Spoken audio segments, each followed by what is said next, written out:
ॐ श्री परमात्मने नमः। श्रीमद्भगवद्गीता अथ ध्यानम्। ॐ पार्थाय प्रतिबोधितां भगवता नारायणेन स्वयं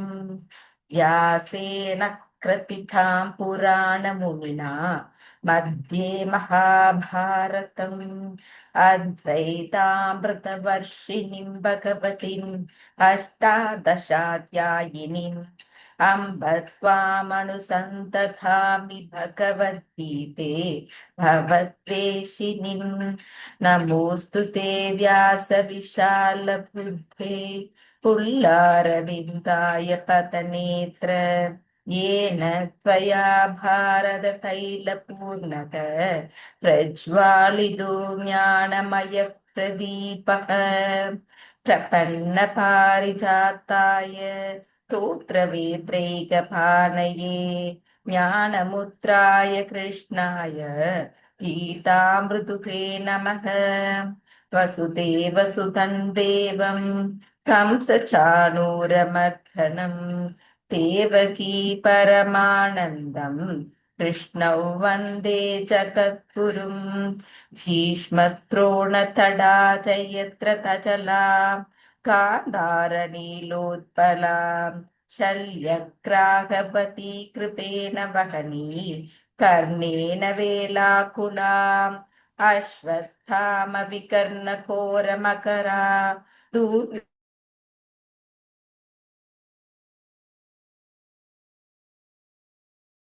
खलु पाण्डवैरननदी कैवर्तककेशवः पाराचर्यवशः सरोजममलं गीतार्थन्तोत्कटम् नानाज्ञानककेसरं हरिकथा सम्बोधनाभूतितम्। लोके सज्जन षट्पथैरगरगत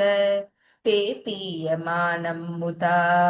भूयात् भारत पंकजं कलिम प्रध्वंसिन श्रेयसे। मूकं करोति वाचालं पङ्गुल्लङ्घयते गिरिं यत्कृपातमहौ वन्दे परमानन्दमाधवम्। गीताशास्त्रमिदं पुण्यं यः पठेत् प्रयतः पुमान् विष्णुः पदमवाप्नोति पयशोकादिवर्जितः। गीताध्ययनशीलस्य प्राणायाम अपरस्य च नैव सन्ति हि पापानि पूर्वजन्म कृतानि च। मलनिर्मोचनं पुंसां जलस्नानं दिने दिने सत्कृतगीतां पसि स्नानं संसारमलनाशनं। गीता सुगीता कर्तव्या किमन्ये शास्त्रैर्विस्तरैः या स्वयं पद्मनाभस्य मुखं पद्मात् विनिसृता। भारतामृतसर्वस्वं विष्णोर्भद्रात् विनिश्रुतं गीतात् कङ्कोतकं पीत्वा पुनर्जन्म न विद्यते। सर्वोपनिषतो गावः तोक्ता गोपालनन्दनक पार्थो वत्सत्सुधीर्भोक्ता गीतामृतं महत्। एकं शास्त्रं देवकी पुत्रगीतम् एको देव देवकी पुत्र एव एको मन्त्र तस्य नामानि यानि कर्माप्येकं तस्य देवस्य सेवाम्। शान्ताकारं भुजगशयनं पद्मनाभं सुरेशं विश्वाधारं गगनसदृशं मेघवर्णं शुभाङ्गं लक्ष्मीकान्तं कमलनयनै योगिभिर्ध्यानगम्यं वन्दे विष्णुं भवभयहरं सर्वलोकैकनाथं। यं ब्रह्मा वरुणेन्द्ररुद्रमरुतः स्तुतिवन्दिभिस्तवैः वेदैः साङ्गपदक्रमोपनिषदैः गायन्ति यं सामकाः ध्यानावस्थितत्ततेन मनसा पश्यन्ति ययोगिनः यस्यान्तन्न विदुःसुरासुरगणाः देवाय तस्मै नमः। इति गीताध्यानं सम्पूर्णम्। श्रीपरमात्मने नमः। श्रीमद्भगवद्गीता अथ प्रथमोऽध्यायः। अर्जुनविषादयोगः। धृतराष्ट्र उवाच धर्मक्षेत्रे कुरुक्षेत्रे समवेतायुत्सवक मामकाः पाण्डवाश्चैव किमकुर्वत सञ्जय। सञ्जय उवाच दृष्ट्वा तु पाण्डवानीकम् व्यूढन् दुर्योधनस्तथा आचार्यमुपसङ्गम्य राजा वसनमब्रवीत् पश्यैतां पाण्डुपुत्राणाम् आचार्यमतिदिञ्चमुम् व्यूढान् द्रुपदपुत्रेण तव शिष्येन धीमता अत्र शूरामकेश्वासाः भीमार्जुनसमायुति यूधानो विराटश्च द्रुपदश्च महारथः दृष्टकेतुश्च चेकितानः काशीराजश्च वीर्यवान् पुरुजित् कुञ्चिपोचश्च शैब्याश्च नरपुङ्गवः युधमायुश्च विक्रान्त उत्तमौजाश्च वीर्यवान् सौभद्रो द्रौपदेयाश्च सर्व एव महारथाः अस्माकं तु विशिष्टाये तानि बोधतद्विजोत्तम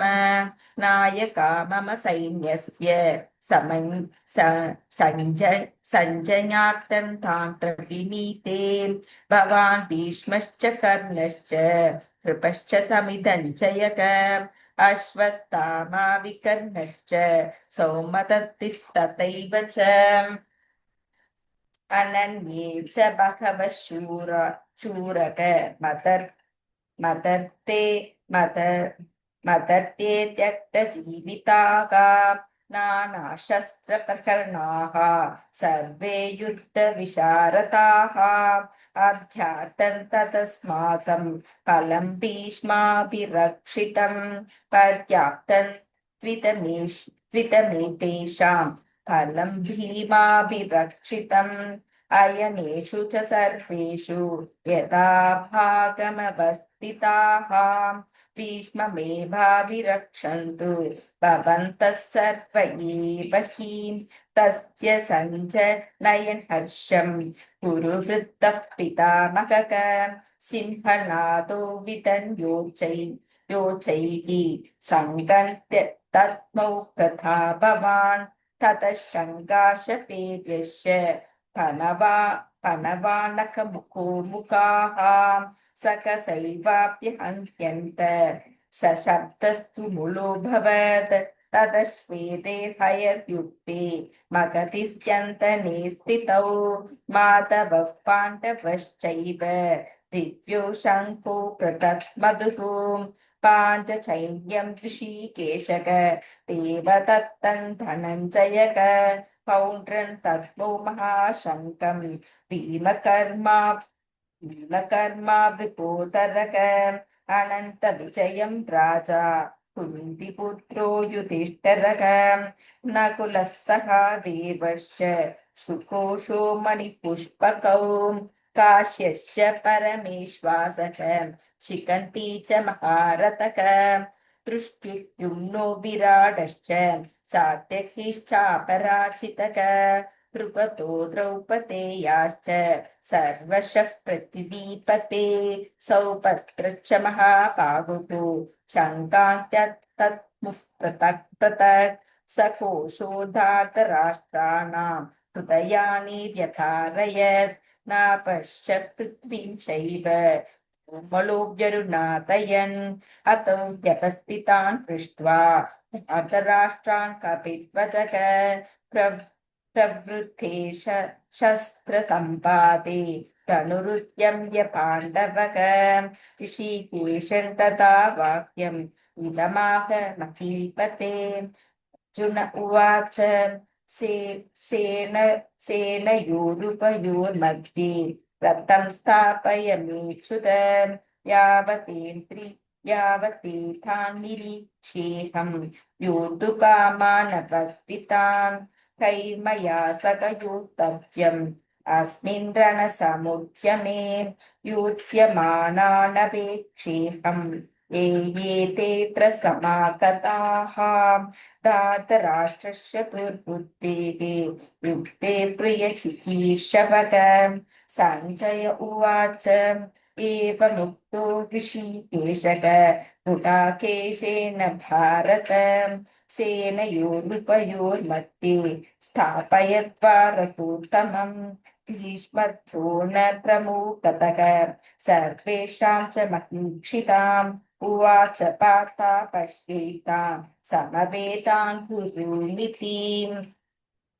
तदा स्थितान् पार्थ पितॄणत पितामहान् आचार्यान् मधुलान् भ्रातॄन् पुत्रान् पौत्रान् सखींस्तथा श्वशुरान् सुहृदश्चैव सेनरूपयोरपि तान् समीक्ष्य स कौन्तेय सर्वान् बन्धूनवस्थितान् कृपया परयाविष्टक विहितन्निधं बब्रवीत्। अर्जुन उवाच दृष्ट्वेमं स्वजनं कृष्ण युयुत्सुं समुपस्थितं सीदन्ति मम गात्राणि मुखं च परिशुष्यति वेपतुश्च शरीरे मे रोमहर्षश्च जायते गाण्डीवं स्रंस्ते हस्तात् तच्चैव परिदह्यते न च शक्नोम्यवस्थातुं प्रमथीव च मे मनः निमित्तानि च पश्यामि विपरीतानि केशव न श्रेयोनुपश्यामि हत्वा स्वजनमाहवे नाकाङ्क्षे विजयं कृष्ण न च राज्यं सुखानि च किं नो राजेन गोविन्द किं भोगे जीवितेन वा येषामर्थे काङ्क्षितन्नः राज्यं भोगा सुखानि च त इमेव स्थिता युक्ते प्राणां त्यक्त्वा धनानि च आचार्याः पितरः पुत्राः तथैव च पितामहाः मातुलाः श्वशुराः पौत्राः श्यालाः सम्पन्तिनस्तथा एतान् न हन्तुमिच्छामि नथोऽपि मधुसूदन अपि त्रैलोक्यराजस्य हेतो किं नु मही कृते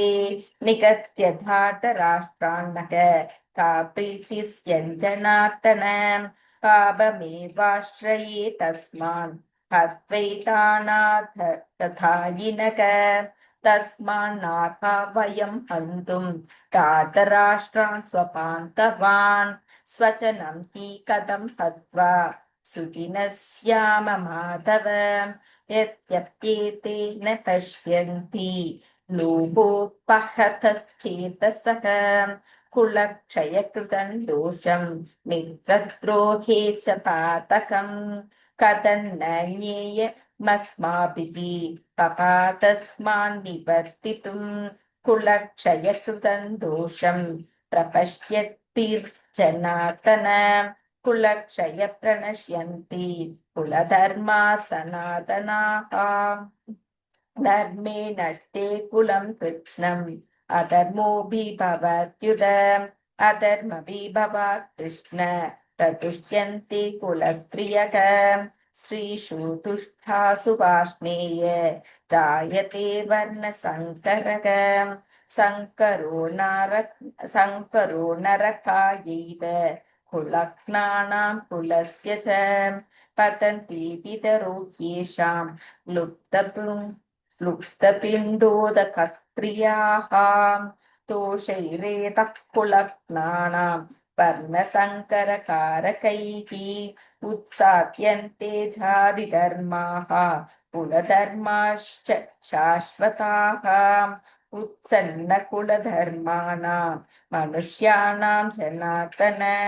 नरके नियतौ वासक भवतीत्यशुश्रुम अहो पदमहत्पापं कर्तुं व्यवसिता वयं यत्र राज्यसुखो लोपेन हन्तुं स्वजनमुद्यताः यदि मा प्रतीकारम् अस्त्रं शस्त्रपाणयक धातराष्ट्रारणे हन्युः तन्मे क्षेमतरं भवेत् सञ्जय उवाच एवमुक्त्वार्जुनः सङ्ख्ये रथोपस्थ उपाविशत् विसृज्य सशरं चापं संविघ्नमानसः ॐ तत्सत् इति श्रीमद्भगवद्गीतासु उपनिषत्सु ब्रह्मविद्याया योगशास्त्रे श्रीकृष्णार्जुनसंवादे अर्जुनविषादयोगो नाम प्रथमोऽध्यायः। ॐ श्रीपरमात्मने नमः। अथ श्रीमद्भगवद्गीता अथ द्वितीयोऽध्यायः साङ्ख्ययोगः। सञ्जय उवाच तथा कृपाविष्टम् अश्नुपूर्णाकुलेक्षणम् विषीदन्तमिदौ वाक्यम् उवाच मधुसूदनः। श्रीभगवान् उवाच कुतस्त्वाकश्मलमिदम् विषमे समुपस्थितम् अनार्यदुष्टमसत्स्वर्ग्यम् अकीर्तिकरमर्जुन क्लैप्यं मास्मत्तमः पार्थ नैतत्त्वय्युपपद्यते शूद्रं हृदयदौर्बल्यं त्यक्त्वा वोत्तिष्ठ परन्तप। अर्जुन उवाच कथं भीष्ममहं सङ्ख्ये द्रोणं च मधुसूदन इषुभिः प्रतियोत्स्यामि पूजार्हावरिसूदन। भूमि गत्वा हि महानुभावान् श्रेयो भोक्तुं पैक्ष्यमभीतलोके हत्वार्थकामांस्तु कुरूनिकैव भुञ्जीय भोगान् रुधिरक्तपित्तान् न चैतद्विद्मः कदरन्नो गरीयः यद्वा जयमे यदि वा नो जयेयुः यानेव हत्वानि जिजीविषामः देवस्थिता प्रमुखे धातराष्ट्राः दोषावहतः स्वपापः पृच्छामि त्वां धर्मसम्मूढचेतसा चेताः यच्छ्रेयस्यान्निश्चितं ब्रूहि तन्मे शिष्यस्तेकं शाधि मां त्वां प्रपन्नम् न हि प्रपश्यामि मम प्राणुद्यात् यच्छोगमुच्छोषणमिन्द्रियाणाम् अवाप्य भूमावस पत्नमृद्धम् राज्यं सुराणामपि चाधिपत्यम्। सञ्जय उवाच एवमुक्त्वा ऋषिकेशं गुडाकेशः परन्तप न योज्य इति गोविन्दम् उक्त्वा तूष्णीं बभूवः। तमुवाच ऋषिकेशः प्रहसन्निव भारत सेनयोरुपयोर्मध्ये विहितन्तमिदं वचः। श्रीभगवान् उवाच अशोष्यानन्वशोषस्त्वं प्रज्ञापतांश भाषसे कथासु न कथासूंश नानुशोचन्ति पण्डिताः न त्वेवागञ्चाधुनासं न त्वन्नेमे जनाधिपाः न चैव न भविष्यामः सर्वे वयमतः परम्।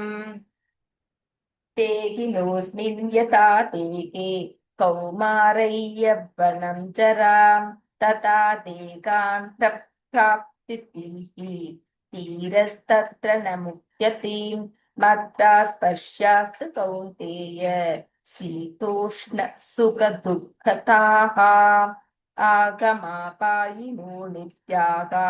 तां स्थितिक्ष्व भारत यं हीनं व्यतयन्त्येते पुरुषं पुरुषर्षभ समदुःखसुखं धीरं सोमृत्वाय कल्पते नासतो विद्यते भावक नाभावो विद्यते सतक उभयोरपि दृष्टोऽन्तः त्वनयोस्तत्दर्शिभिः अविनाशी तु तद्विद्धि येन सर्वमिदं ततं विनाशमव्ययस्यास्य न कच्चित् कर्तुमर्हति अन्तवन्ते इमे देहाः नित्यस्योक्ताः शरीरिणः अनाशिनो प्रमेयस्य तस्मात्युत्यस्व भारत येनौ वेत्ति हन्तारं यश्चैनं मन्यते हतम् उभौ तौ न विजानीतः नायं हन्ति न हन्यते न जायते म्रियते वा कदाचित् नायं भूत्वा भविता वा न भूयः अजो नित्यः शाश्वतोऽयं पुराणः न हन्यते हन्यमाने शरीरे वेदाविनाशिनं नित्यं ययेनमजमव्ययम् कथं स पुरुषः पार्थ कङ्कादयति हन्तिकम् वासांसि जीर्णानि यथा विहाय नवानि गृह्णाति नरोपराणि तथा शरीराणि विहाय जीर्णान्यन्यानि संयाति नवानि देहि नैनं चिन्तन्ति शस्त्राणि नैनं दहति पावकः न चैनं क्लेदयन्त्यपः न शोष्यति मारुतः अचेत्योऽयमतः योऽयम् अक्लेद्यो शोष्य एव च नित्यः सर्वगतस्थाणुः अचलोऽयं सनातनः अव्यक्तोऽयमचिन्त्योऽयम् अपि कार्योऽयमुच्यते तस्मादेव विदित्वैनं नानुशोचितुमर्हसि अथ चैनं नित्यजातं नित्यं वा मन्यसे मृतं तथापि त्वं महाभागो नैवं शोचितुमर्हसि जातस्य हि ध्रुवो मृत्युः ध्रुवं जन्म मरुतस्य च तस्मात् परिहार्येते न त्वं शोचितुमर्हसि अव्यक्तादीनि भूतानि व्यक्तमद्यानि भारत अव्यक्तनिधनान्येव तत्र का परिदेवनाम् आश्चर्यवत् पश्यति कश्चिदेनम् आश्चर्यवत् वदति तथैव चान्यः आश्चर्यवच्चैनमन्यः शृणोति श्रुत्वाप्येनौ वेद न चैव कश्चित् देहि नित्यमवद्योऽयं देहे सर्वस्य भारत तस्मात् सर्वाणि भूतानि न त्वं शोचितुमर्हसि स्वधर्ममपि चावेश्य न विकम्पितुमर्हसि धर्म्यार्थियुथा श्रेयो यत् क्षत्रियस्य न विद्यते यत्पृच्छायथोपन्नं स्वर्गद्वारमपावृतं सुखिनः क्षत्रियः पार्थ लभन्ते युद्धमीदृशम् अथ चेत् त्वमिमं धर्म्यं सङ्क्रामन्न करिष्यसि ततः स्वधर्मं कीर्तिं च हित्वा पापमवाप्स्यसि अकीर्तिं चापि भूतानि कथयिष्यन्ति ते व्ययाम् सम्भावितस्य कीर्तिः मरणात् विमुच्यते भयाद्राणातु भरतं मांस्यन्ते त्वां महारथाः येषां च त्वं बहुमतः भूत्वा यास्यसि लाघवम् अवाच्य वधांश्च बहून् वदिष्यन्ति दवाहिताः निन्दन्तस्तव सामर्थ्यं ततो दुःखतरं दुःखिम् हतो वा प्राप्यसि स्वर्गं चित्वा वा भोक्ष्यसे मतिं तस्मात् उत्तिष्ठ कौन्तेय युक्ताय कृतनिश्चयक सुखदुःखे समे कृत्वा लाभालाभौ जयाजयौ ततो युक्ताय युज्यस्व नैवं पापमवाप्स्यसि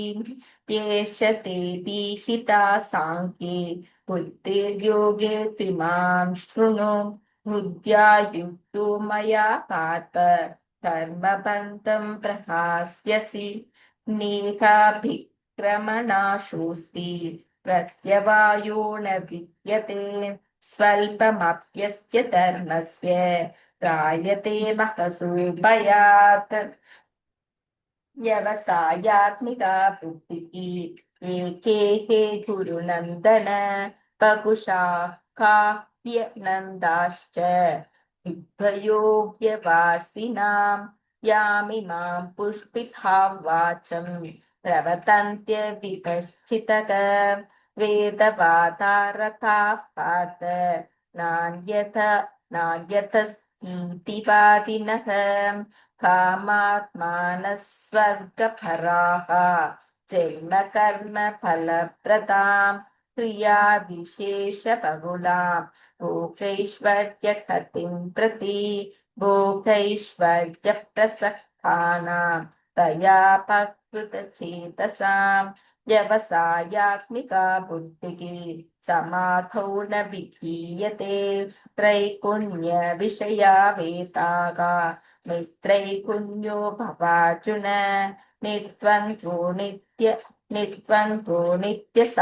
नित्यसत्त्वस्तः निर्योगक्षेम आत्मवान् यावानर्थ उदापाने सर्वतः सम्पृक्तोदके तावान् सर्वेषु वेदेषु ब्राह्मणस्य विजानतः कर्मण्येवाधिकारस्ते मा फलेषु कदाचन मा कर्मफले हेतुर्भूः मा ते सङ्गोऽस्त्वकर्मणि योगस्तत्कुरु कर्माणि सङ्गं त्यक्त्वा धनञ्जयक सिद्धयो स्मो भूत्वा समद्वैयोग उच्यते दूरेण ह्यपरं कर्म बुद्धियोगात् धनञ्जय बुद्धौ शरणमन्विच्छ कृपणाः फलहेतवः बुद्धियुक्तो जहातीत उते सुकृतदुष्कृते तस्मात् योगाय युज्यस्व योगः कर्मसु कौशलं कर्मजं बुद्धियुक्ता हि फलं त्यक्त्वा मनीषिणः जन्मबन्धविनिर्मुक्ताः पदं गच्छन्त्यनामयम् यथा हि मोघकलिलं बुद्धिर्व्यतितरिष्यति तथा कन्तासि निर्वेदं श्रोतव्यस्य श्रुतस्य च श्रुतिविप्रतिपन्ना ते यथा स्थास्यति निश्चला समातवाचला बुद्धिः तथा योगमवाप्स्यसि अर्जुन उवाच स्थितप्रज्ञस्य का भाषा समाधिस्तस्य केशव स्थितधीं प्रभाषेत किमसीदवृचेत किम् श्रीभगवान् उवाच प्रजहाति यथा कामान् सर्वान् पार्थमनोगतान् आत्मन्येवात्मना तुष्टः स्थितप्रज्ञास्तोच्यते विघ्नमनाः सुखेषु विगतस्पृहः वीतरागभयक्रोधाः क्रोधक स्थितधीर्मुनिरुच्यते यः सर्वत्राणभिः स्नेहक तत्तत्प्राप्य शुभाशुभं नाभिनन्दति न त्वेष्टि तस्य प्रज्ञा प्रतिष्ठिता यथा संहरते चायं कूर्मोऽङ्गानीव सर्वशः इन्द्रियाणीन्द्रियार्थेभ्यः तस्य प्रज्ञा प्रतिष्ठिता विषया विनिवर्तन्ते निराहारस्य देहिनः रसवर्जं रसोऽप्यस्य परं दृष्ट्वा निवर्तते यदोक्यापि कौन्तेय पुरुषस्य विपश्चितः इन्द्रियाणि भ्रमातीनि हरन्ति प्रसभं मनः तानि सर्वाणि संयम्य युक्त आसीद मत्परः वशे यस्येन्द्रियाणि तस्य प्रज्ञा प्रतिष्ठिता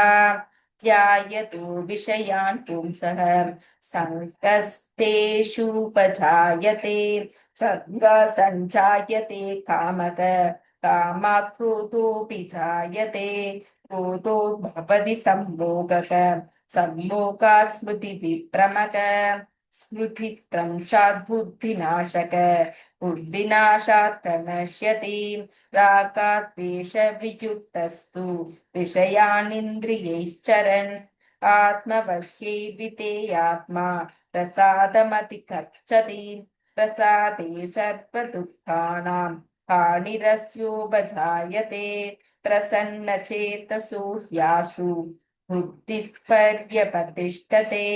नास्ति बुद्धिरयुक्तस्य न चायुक्तस्य भावना न चाभावयतः शान्तिः अशान्तस्य कुतः सुखम् इन्द्रियाणां हि चरतां यन्मनोनुविधीयते ततस्य हरति प्रज्ञां वायुर्नावनिवाम्पसि तस्मात् यस्य महाबाहो निगृहीतानि सर्वशः इन्द्रियाणीन्द्रियार्थेभ्यः तस्य प्रज्ञा प्रतिष्ठिता या निशा सर्वभूतानां तस्यां जागर्ति संयमी यस्यां जागर्ति भूतानि सा निशा पश्यतु मुनेः आपूयमानम् अचलप्रतिष्ठम् समुद्रमाप प्रविशन्ति यद्वत् तद्वत् कामायं प्रविशन्ति सर्वे स शान्तिमाप्नोति न कामकामी विदाय कामान् यः सर्वान् पुमां शरदि निःस्पृहः निर्ममो निरहङ्कारः स शान्तिमधिगच्छति एषा भ्रान्तिः स्थितः पार्थ नैनां प्राप्य विमुह्यति स्थित्वा स्यामन्तकालेऽपि ब्रह्मनिर्वाणं पृच्छति ॐ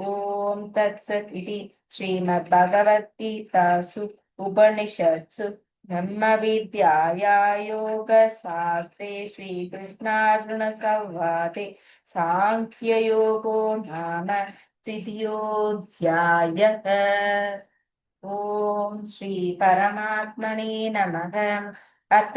श्रीमद्भगवद्गीता अथ तृतीयोऽध्यायः कर्मयोगः। अर्जुन उवाच ध्यायसि चेत् कर्मणस्ते मदबुद्धिर्जनार्दन ततः किं कर्मणि घोरे मां नियोजयसि केशव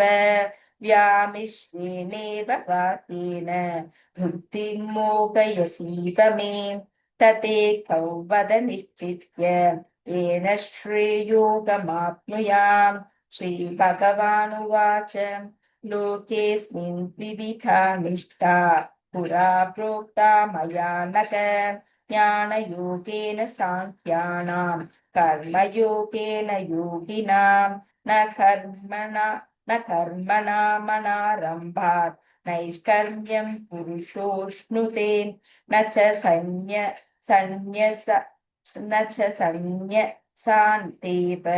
सिद्धिं समगच्छति न हि कश्चित् क्षणमपि जातुं तिष्ठत्य कर्मकृत् कार्यते ह्यवशः कर्म सर्वः प्रकृतिजैर्गुणैः कर्मेन्द्रियाणि संयम्य य आस्ते मनसा स्मरन् इन्द्रियार्थान् विमूढात्मा मिथ्याचारस्य विच्यते यस्विन्द्रियाणि मनसा नियम्यारभतेऽर्जुन कर्मेन्द्रियः कर्मयोगम् असक्तस्य विशिष्यते नियतं कुरु कर्म त्वं कर्मज्यो ह्यकर्मणः शरीरयात्रापि च ते न प्रसीद्येत कर्मणः यज्ञार्थात् कर्मणोऽन्यत्र लोकोऽयं कर्म बन्धनः तदर्थं कर्म कौन्तेय मुक्तसङ्गः समाचर सकयज्ञाः प्रजा सृष्ट्वा पुरोवाच प्रजापतिः अनेन प्रसविषयत्वं येषेवोऽसिष्टं कामधुक् देवान् भावयतानेन तदेवा भावयन्तु वद परस्परं भावयन्तः श्रेयः परं वाप्स्यत इष्टान् भोगान् हि वो देवाः तस्यान्ते यज्ञभाविताः तैतन्तान् प्रथायेभ्यः योगुङ्क्तेस्तेन एव सक यज्ञशिष्टाचिनः सन्तक मुच्यन्ते सर्वकिल्बिषैः भुञ्जते ते त्वकं पापाः ते पचन्त्यात्मकारणात् अनात् भवन्ति भूतानि पर्जन्यादन्न सम्भवः यज्ञात् भवति पर्जन्यक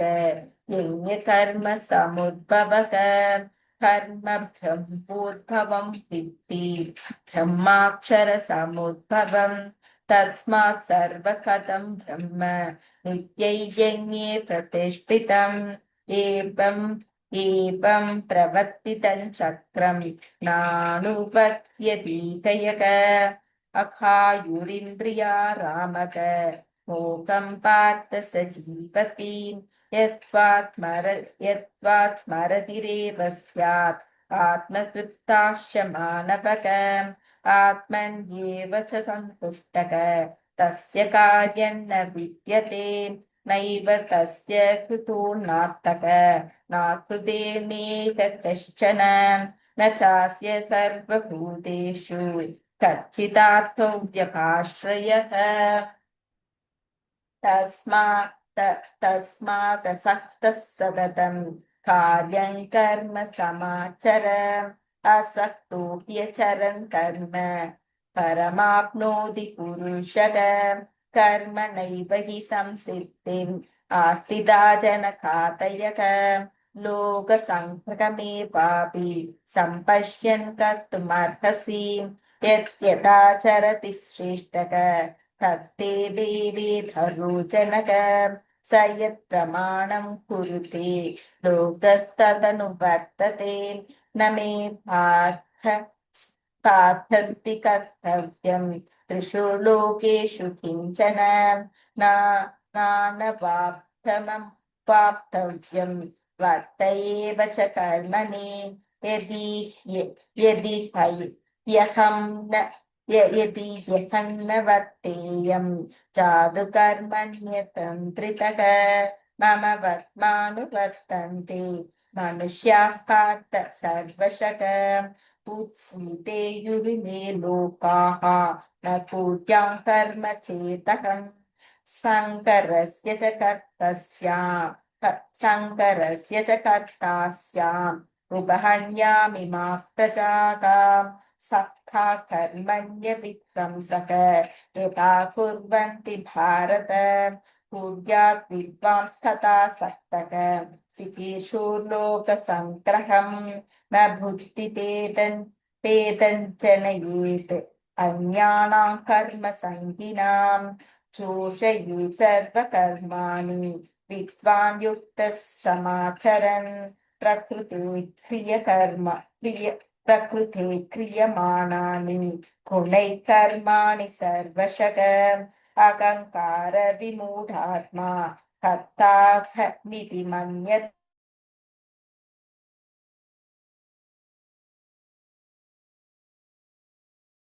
कर्म विभागयोः गुणागुणेषु वर्तन्ते इति मत्वा न सज्जते प्रकृते गुणसम्मूढाः सज्जन्ते गुणकर्मसु नानाकृत्स्नविदो मन्तान् कृत्स्नभिन्न विचालयेत् मयि सर्वाणि कर्माणि सन्न्यास्यात्यात्मश्चेतसा निराशे निर्ममो भूत्वा युध्यस्व विगतोज्वरः ये मे मदमिदं नित्यम् अनुतिष्ठन्ति मानवाः श्रद्धावन्तो पूर्णसूयन्तः मुच्यन्ते तेऽपि कर्मभिः ये त्वे ततः प्रसूयन्तः नानुतिष्ठन्ति मे मतम् सर्वज्ञानविमूढां स्थान् विद्धि नष्टानचेतसः सदृशं चेष्टते स्वस्याः प्रकृते ज्ञानवानपि प्रकृतियै यान्ति भूतानि निग्रहः किं करिष्यति इन्द्रियस्येन्द्रियस्यार्थे रागद्वेषो विवस्थितौ तयोर्न वशमागच्छेत् तौ ह्यस्य परिपन्दिनौ श्रेयान् स्वधर्मो विगुणः परधर्मात् स्वनुष्ठितात् स्वधर्मो निधनं श्रेयः परधर्मो भयावहः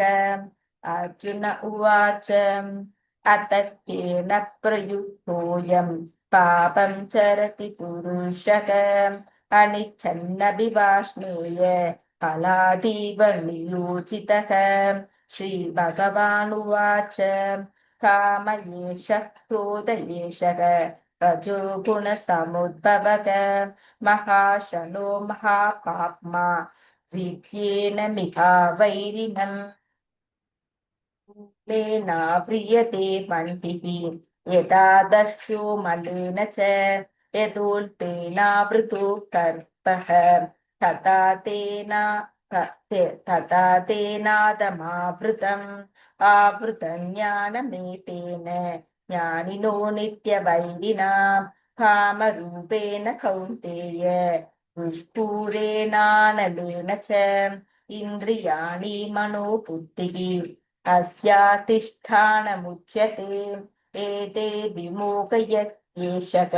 ज्ञानमावृत्य देहिनम् तस्मात् त्वमिन्द्रियान् यातो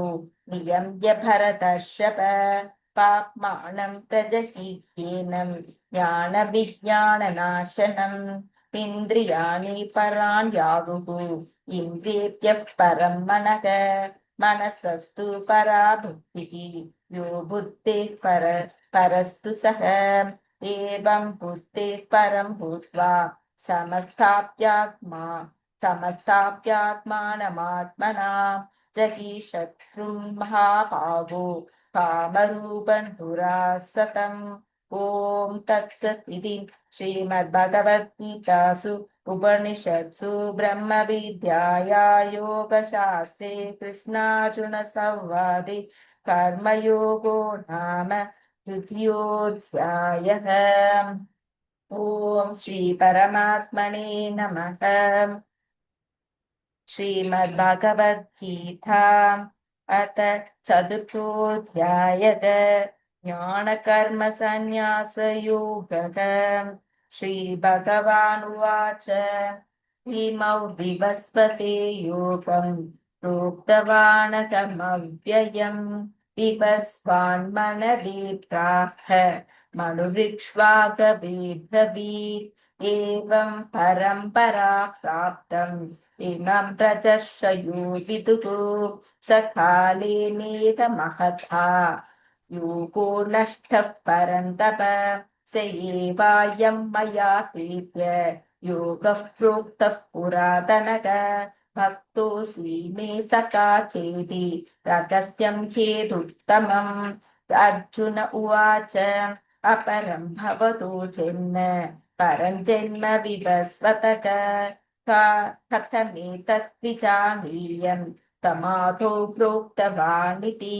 श्रीभगवानुवाच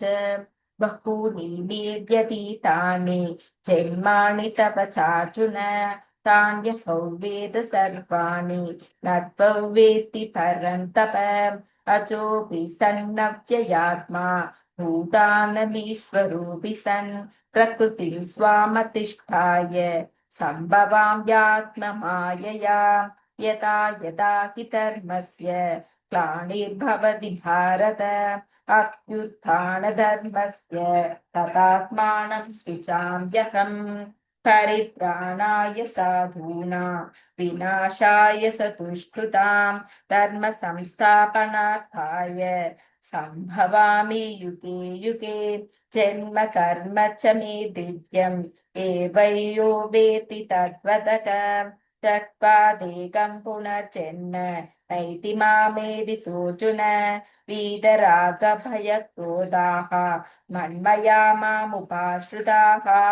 बहवो ज्ञानतपसा पूता मद्भावमागताः ये यदा मां प्रपद्यन्ते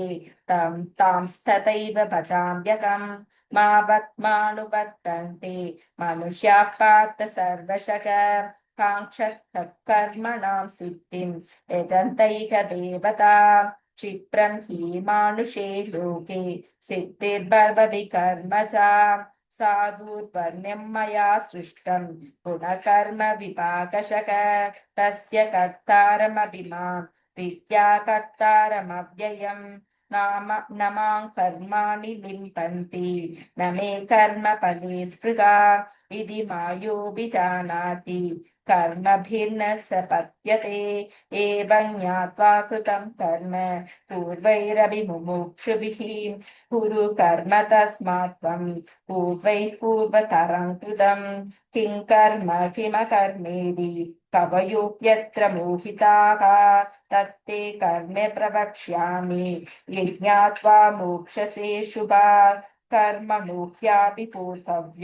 पूतव्यं च विकर्मणः अकर्मणश्च पूतव्यं गहना कर्मणो गतिः। कर्मण्य कर्म यः पश्येत् अकर्मणि च कर्म यः स बुद्धिमान् मनुष्येषु स बुद्धिकृत्स्न कर्मकृत्। यस्य सर्वे समारम्भाः कामसङ्कल्पवर्जिताः ज्ञानाग्निदग्धकर्माणं तमाहुः पण्डितं बुधाः। त्यक्त्वा कर्मफलासङ्गं नित्यतृप्तो निराश्रयः कर्मण्यभिप्रवृत्तोऽपि नैव किञ्चित् करोति सः निराशीर्यत चित्तात्मा त्यक्त सर्वपरित्रकः शरीरं केवलं कर्म कुर्वन्नाप्नोति किल्बिषम्। यत्पृच्छालाभसन्तुष्टः त्वन्त्वातीतो विमत्सरः सस्सिद्धावसिद्धौ च कृत्वापि न निपत्यते। कदसङ्गस्य मुक्तस्य ज्ञानावस्थितचेतसः ज्ञानयाचरतः कर्म समग्रं प्रविलीयते। ब्रह्मार्पणं ब्रह्म हविः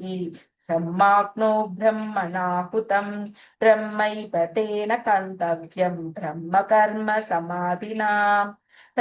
तैवमेवापरे यज्ञं योगिनः पर्युपासते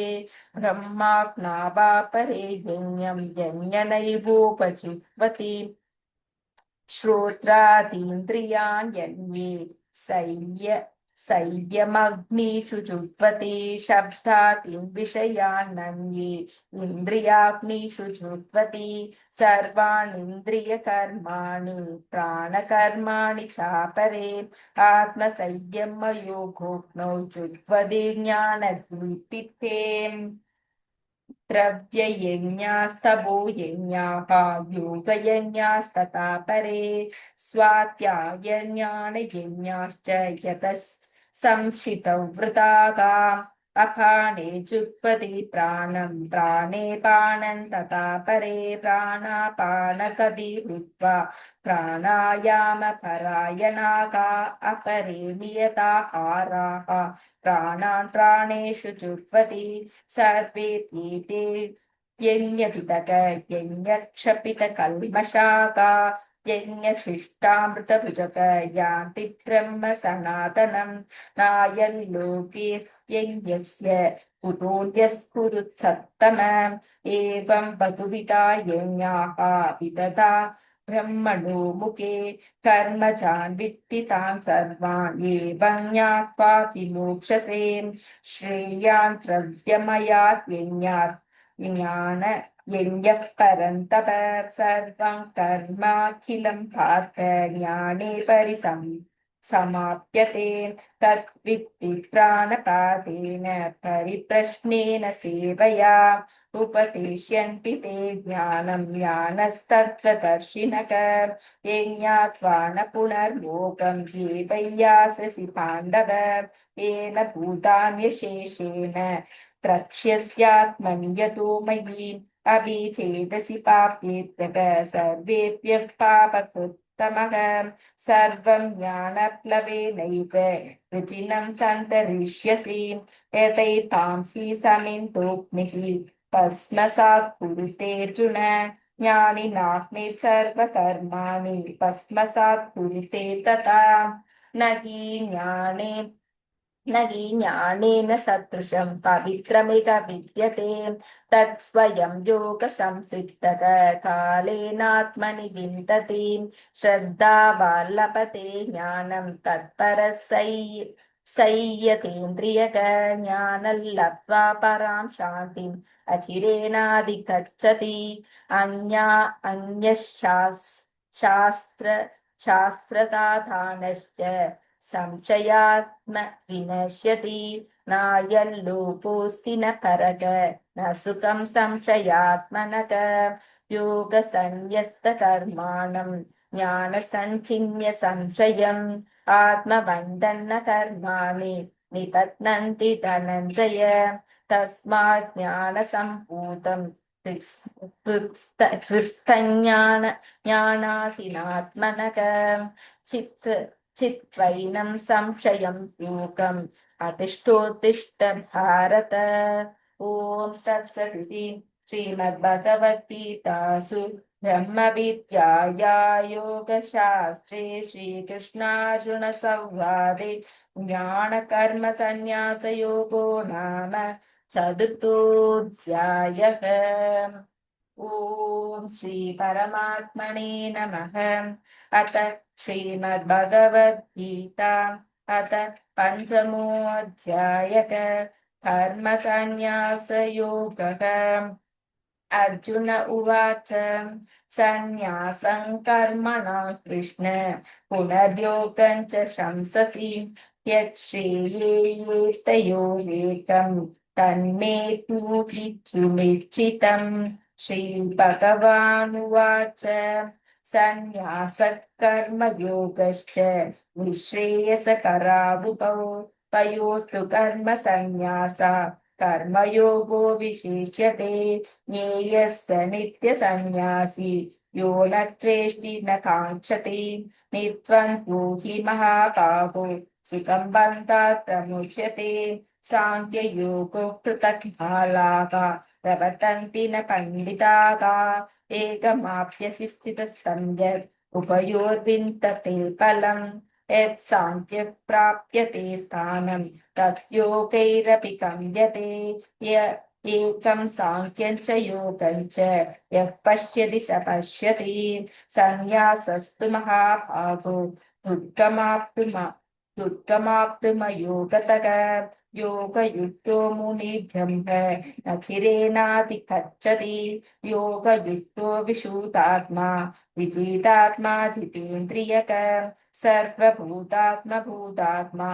कुर्वन्नपि न लिप्यते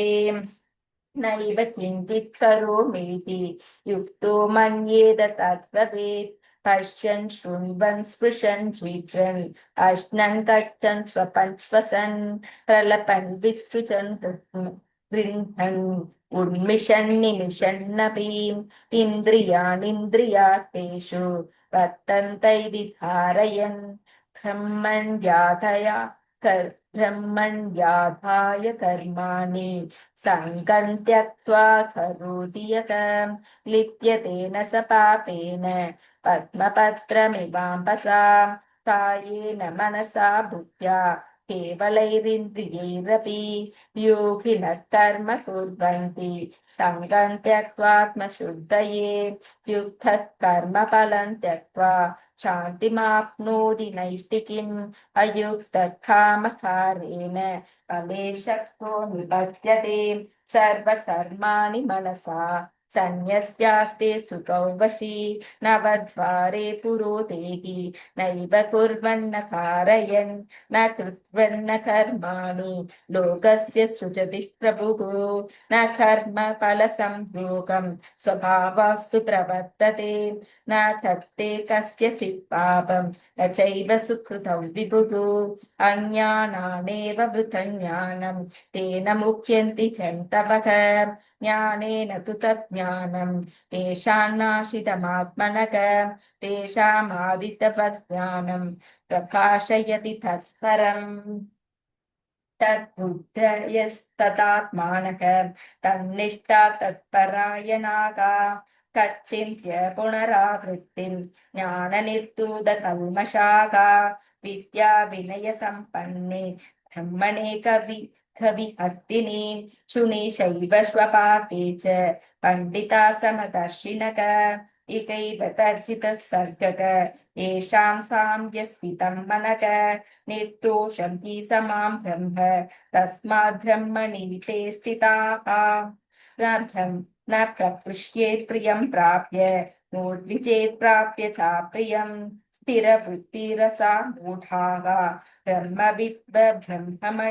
ब्रह्मणि स्थितः पाह्यस्पर्शेष्वसक्तात्मा विन्दत्यात्मनि यत्सुखं स ब्रह्मयोगयुक्तात्मा सुखमक्ष्यमश्नुते ये हि संस्पर्शजा भोगाः सुखयोनय एव ते अत्यन्तवन्तः कौन्तेय न तेषु रमते भूतः शक्नोति हैव यः सोढुं प्राक्शरीरविमोक्षणात् कामक्रोधोद्भवो वेगं स युक्तः स सुखी नरकः योऽन्तः सुखोऽन्तरारामः तथान्तर्ज्योतिरेव यः स योगी ब्रह्मनिर्वाणं ब्रह्मभूतोऽधिगच्छति लभन्ते ब्रह्मनिर्वाणं ऋषयः क्षीणकल्मषाः छिन्नव्रतायतात्मानः सर्वभूतहिते रताः कामक्रोधवियुक्तानां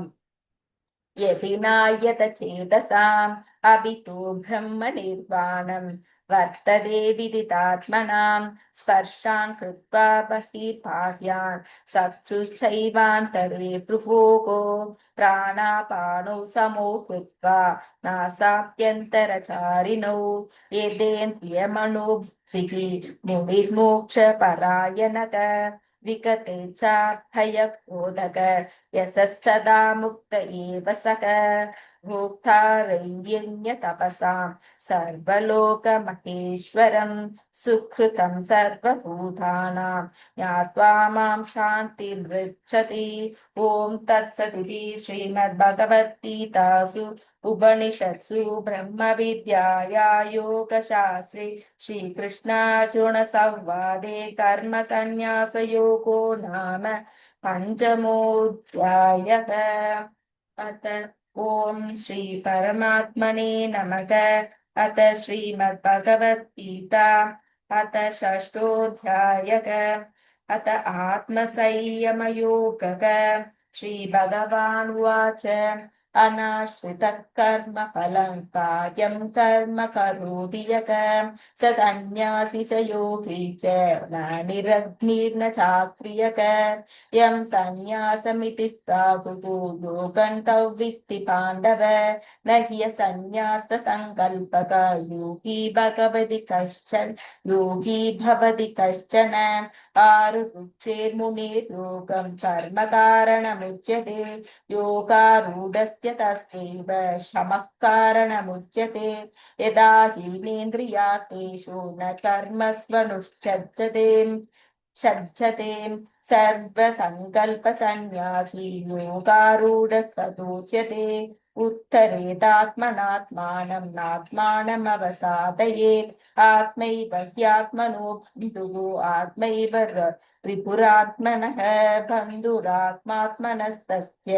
येनात्मैवात्मना चितक अनात्मनस्तु शत्रुवे वर्तेतात्मैव शत्रुवत् चितात्मनः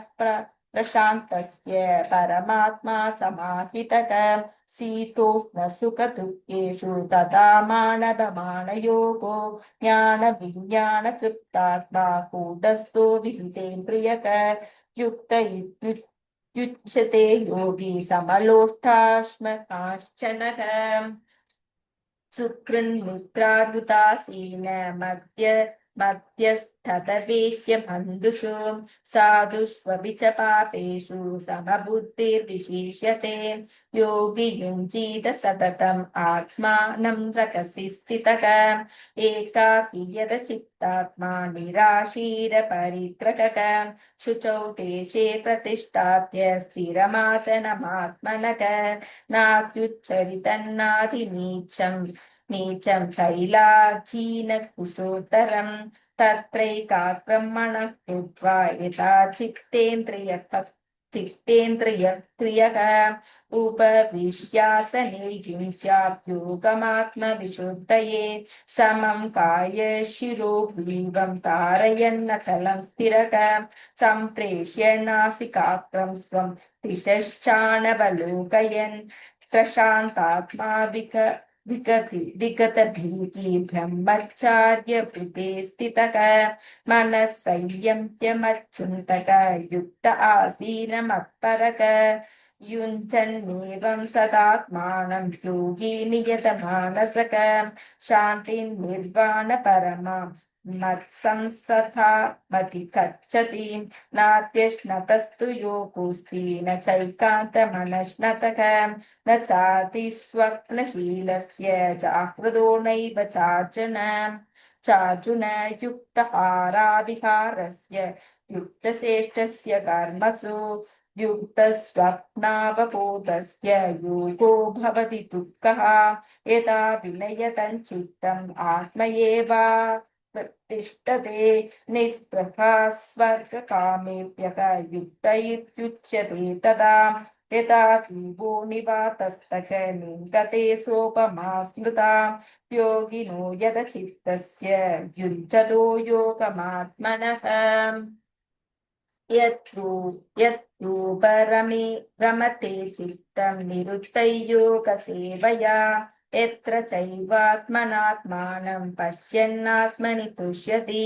सुखमात्यन्तिका यत्तत्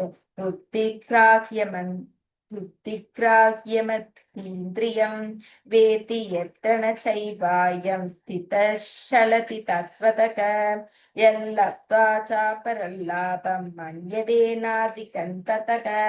यस्मिन् स्थितो नः दुःखेन कुरुणापि विचल्यते तौ विद्याधुक् संयोग वियोगयोगसंहितं स निश्चयेन योक्तव्यः योगो निर्वणचेतसा संकल्प प्रभवान् कामान् त्यक्त्वा सर्वान् शेषतः मनसैवेन्द्रियग्रामं विनयं समन्ततः शनैः शनैरुपरमेत् बुद्ध्या रुधिरगृहीतया आत्मसंस्थं मनः कृत्वा न किञ्चिदपि चिन्तयेत् यतो निश्चरति मनश्चञ्चलमस्थिरं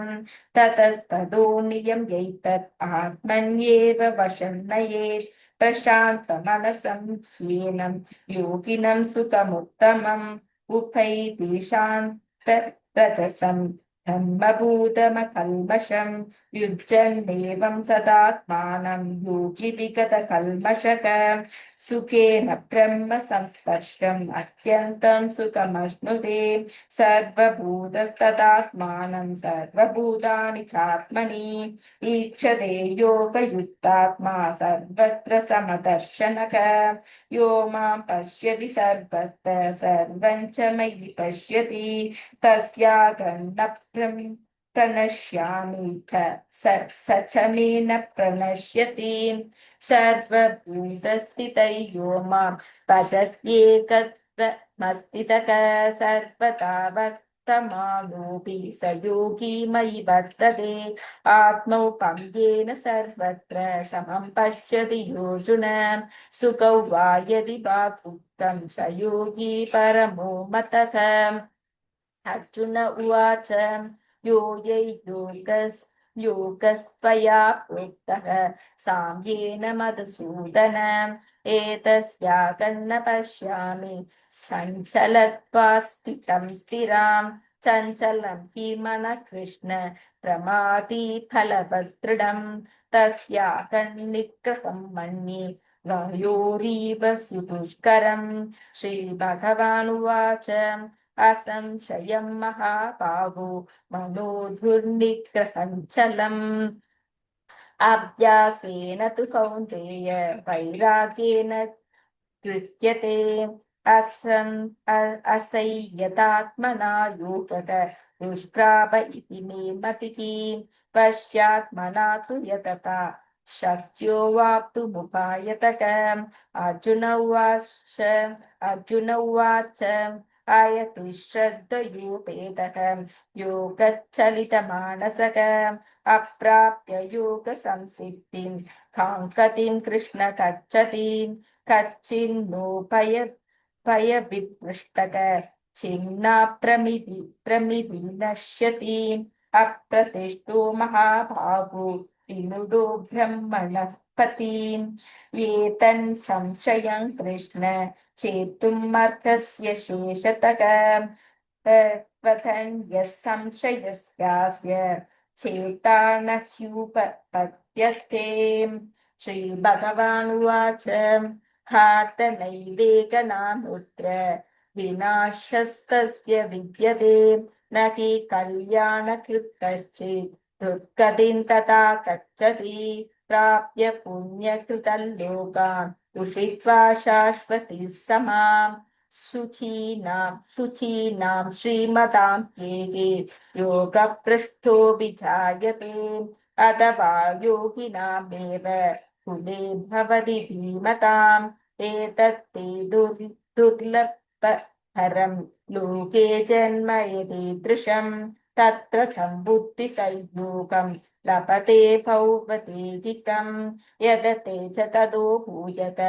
संसिद्धौ कुरु नन्दन पूर्वाभ्यासने तेनैव क्रियते ह्यवशोऽपि सः